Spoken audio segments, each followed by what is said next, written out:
بسم اللہ الرحمن الرحیم۔ السلام علیکم۔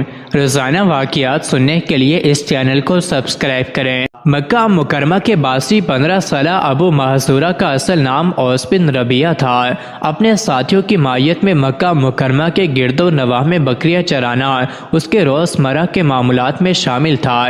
ایک دن وہ وادی حنین کے قریب جورانہ کے پہاڑوں میں اپنے دوستوں کے ساتھ بکریاں چرا رہا تھا کہ اچانک ایک طرف سے اذان کی آواز اس کے کانوں سے ٹکرائی۔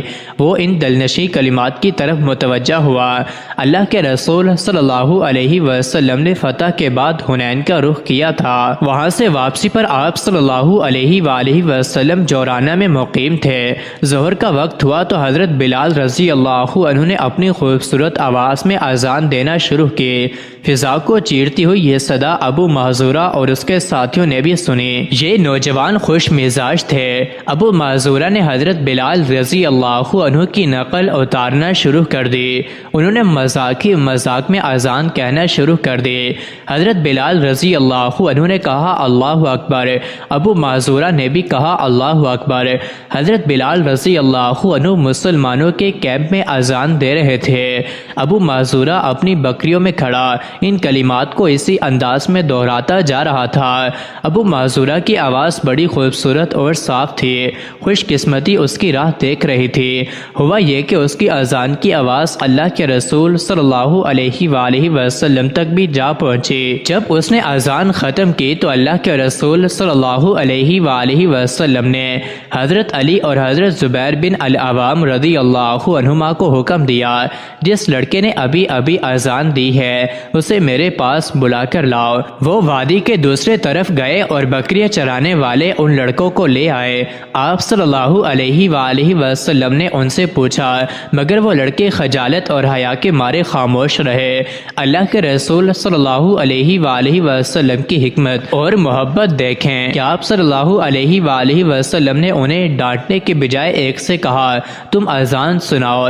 اس نے اذان دینا شروع کی مگر اس کی آواز اچھی نہ تھی۔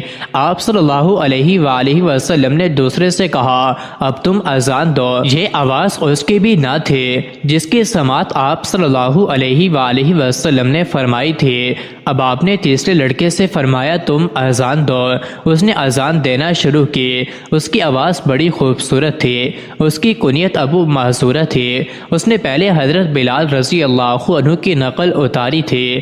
اللہ کے رسول صلی اللہ علیہ وسلم نے اس سے استفسار فرمایا ابھی تم نے اذان دی تھی؟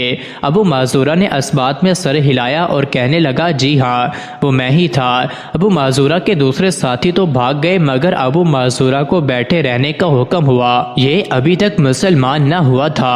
اسے یہ خوف تھا کہ کہیں میرے قتل کا حکم جاری نہ ہو جائے، کیونکہ اس نے تو مذاق میں حضرت بلال رضی اللہ عنہ کی نقل اتاری تھی۔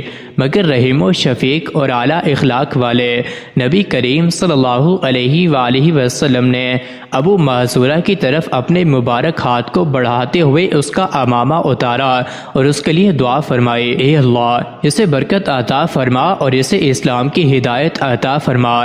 آپ صلی اللہ علیہ وآلہ وسلم نے اپنا مبارک ہاتھ ابو محذورہ کے سر پر پھیرا اور ایک بار پھر وہی دعا فرمائی اے اللہ اسے برکت عطا فرما اور اسے اسلام کی ہدایت عطا فرما۔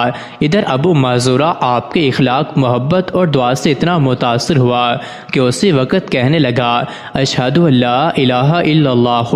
ابو محذورہ چند ہی منٹوں میں کفر اور شرک کے اندھیروں سے نکل کر اسلام کے نورانی راستے کا راہی بن گیا۔ کہا اس کو یہ خوف اور ڈر تھا کہ کہیں اسے سزا نہ دی جائے کیونکہ اس نے اذان کا مذاق اڑایا تھا۔ مزید ایسے ہی ویڈیوز کے لیے چینل کو ضرور سبسکرائب کریں۔